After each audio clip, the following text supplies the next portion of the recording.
Data might be universal, but the way organizations actually use it, not even close.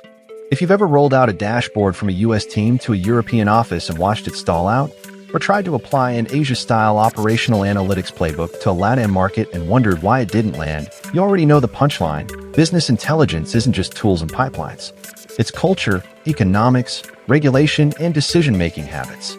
Today we're mapping the global BI landscape. How different regions adopt BI, what they optimize for, what they struggle with, and how you can build analytics that work across borders without forcing everyone into the same mold. I'm Soren Hale. This is the BI channel, where data meets decisions. My work sits at the intersection of culture, geography, and business strategy, and I love this topic because it exposes something many organizations learn the hard way. You can have great data and still fail at BI if you ignore how people actually make decisions. So let's zoom out and do a quick world tour of BI maturity and style. Not stereotypes, not caricatures, more like dominant patterns you'll see again and again if you work internationally.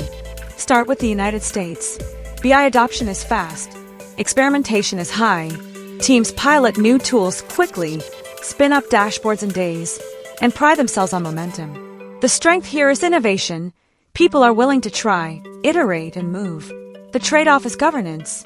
When speed is the default, definitions drift. Metrics multiply. You end up with 5 versions of revenue, and everyone swears theirs is the real one. Now contrast that with Europe. Europe tends to be structured and compliance-centered.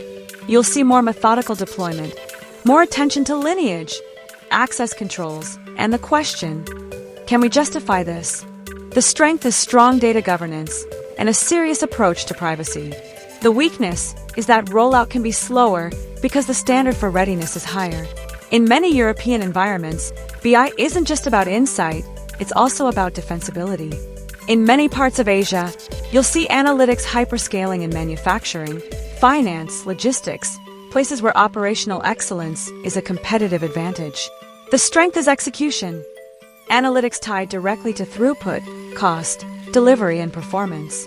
The common challenge is fragmentation in some markets, legacy systems, uneven standardization across subsidiaries, or a patchwork of platforms created during rapid growth. Across Africa, one of the most interesting dynamics is mobile-first innovation.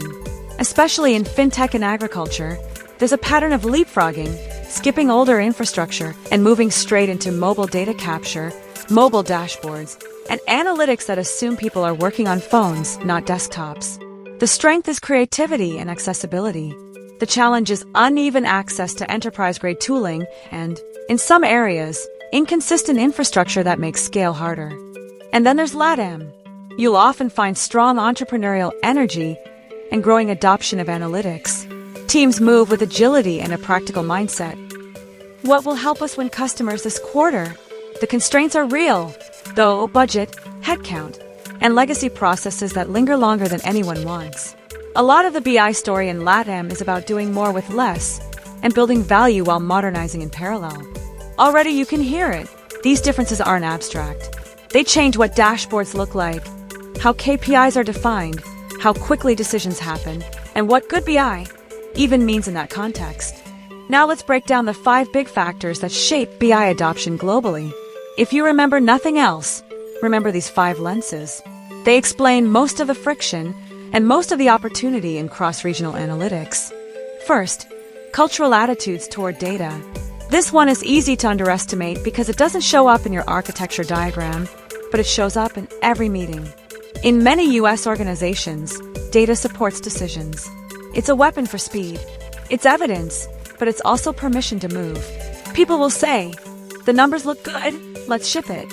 In much of Europe, data protects decisions. It's a shield as much as a compass. More often you'll hear, can we prove this is compliant? Can we show why we made this call? Decision quality includes defensibility. Across many Asian business contexts, data accelerates decisions. It's deeply tied to optimization, reducing waste, improving flow, tightening execution. Data is fuel for operational cadence. In LATAM, data often enables decisions. It's about unlocking growth and creating clarity where resources are constrained. Analytics becomes a way to prioritize, to focus, to pick the moves that matter most. And in many African contexts, especially where mobile adoption is high, data democratizes decisions. It spreads insight beyond HQ. It helps more people participate, from field teams to small operators to distributed networks. Same concept, BI. Different identity. Tool, safeguard, accelerator, enabler, democratizer. And if you build one BI experience and assume it will be received the same way everywhere, you're setting yourself up for confusion. Second factor, regulation. Regulation isn't just legal fine print. It shapes the design of your entire BI system. Europe's GDPR didn't just affect Europe. It created a global ripple effect. It changed how companies think about consent, retention, access, and the basic question of, should we even collect this? Across Asia, AI governance is moving quickly. That matters because BI and AI are converging, forecasting, anomaly detection, decision support. Governance models for AI will increasingly determine how far BI can go in automation and recommendation. The US tends to be more fragmented. You'll find strong rules in specific industries and states, but less uniformity than the EU model. That can create speed, but it can also create uncertainty when companies operate across jurisdictions. In Africa and LATAM, frameworks are evolving fast. Many markets are building policies that aim to balance innovation with protection, and the direction of those policies will strongly influence cloud choices, data residency, and how cross-border reporting gets done. Third factor, economic priorities. This is where BI roadmaps are born. Because organizations don't invest in BI in the abstract, they invest to win the game they're playing. In many Asian markets, BI investment often tracks efficiency and automation. If analytics can reduce cycle time, improve yield, or stabilize operations at scale, it gets funded. In the US, the emphasis is frequently innovation and scale. New products, new markets, growth experiments, and analytics that can keep up with momentum. In Europe, investment often leans into compliance, risk reduction, and sustainable governance. The question is not only can we, but can we prove we should? In LATAM, BI often aims at growth and customer experience, finding profitable segments, reducing churn, improving service while operating within constraints. In Africa, you'll frequently see BI aimed at accessibility and inclusion, practical analytics that reaches more people, more affordably, in more distributed environments. Fourth factor, technology infrastructure. This one is the most visible and still often misunderstood. Some regions leapfrog, others carry heavy legacy, and the difference changes everything: data quality, integration speed, cloud adoption, AI readiness. If you're in a leapfrog environment, you might have cleaner paths to cloud-native systems, mobile-first collection, and modern analytics patterns. But you may lack mature enterprise tooling, or you may be building best practices while running at full speed.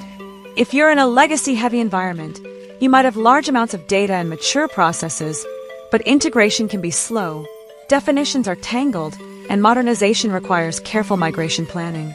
Neither is better. There's simply different starting points, and BI strategy has to match the terrain. Fifth factor, and I'd argue the most overlooked, decision-making style. Because BI doesn't succeed when it's correct. BI succeeds when it gets used at the moment decisions are made. In many US environments, decisions are decentralized and fast. BI needs to be self-serve, quick to interpret, and available without a committee meeting. In many European environments, decisions are more consensus-driven. BI needs to support alignment, shared definitions, traceability, and the ability to discuss the same truth across stakeholders. In many Asian environments, decision-making can be more hierarchical but highly efficient. BI needs to deliver clarity to decision owners, often with an emphasis on operational metrics and performance cadence. In LATAM, decision-making can be more relationship-driven. Trust and context matter. BI needs champions and storytelling, not just charts, because adoption often rides on credibility and connection. In many African environments, decision-making can be community-oriented and adaptive. BI needs to fit real-world conditions, work across devices, and support distributed teams who may not sit in the same office or even have the same connectivity.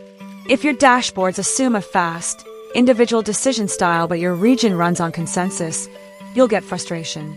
If your BI workflow assumes committee agreement but your market needs rapid action, you'll get abandonment. Alignment with decision culture is not a soft concern. It's the difference between a dashboard that drives action and one that becomes wallpaper. So how do you actually apply this? How do you build BI that works across regions without losing your mind, or building 5 completely separate analytics programs? Here are 5 practical moves that show up in successful global BI organizations. First, localize your BI strategy.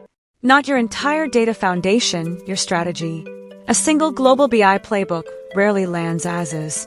Regions need different KPI emphasis, different storytelling, different workflows. Your goal isn't identical dashboards. Your goal is comparable outcomes. Second, build regional BI champions. This is one of the best investments you can make. You need local leaders who understand the culture, the business rhythm, and the informal rules of how decisions really happen. Global BI can provide standards and platforms, but regional champions translate value into adoption. Third, align BI with local decision styles. Ask a simple question. In this region, how does a decision get made, approved, and acted on? Then design around that reality. If consensus matters, create workflows that support shared review and sign-off. If speed matters, optimize for rapid insight, fewer clicks and clear alerts. If hierarchy matters, design reporting and access patterns that map to the organization structure. Fourth, standardize the core, customize the edges. Keep your data model global where you can. Definitions, master data, foundational metrics, security patterns. But customize the presentation layer, dashboards, views, narratives, and operational workflows. Think of it like a global skeleton with regional muscles. Fifth, respect data sovereignty. This is not optional. Different regions have different requirements about where data lives, who can access it, how it can be transferred, and how long it can be retained. Your BI architecture has to honor those constraints by design through residency controls, access governance, and thoughtful platform choices. Now let's look forward. The next decade is going to reshape global BI in at least 3 major ways, and if you're leading analytics programs, you'll want to plan for them now. First, AI will amplify regional differences. Regions with strong governance and reliable data foundations will scale AI faster because AI depends on trust, quality, and control.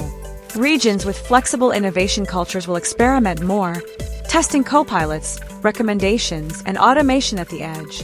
The gap between AI as a controlled enterprise capability and AI as rapid experimentation will often map to regional patterns.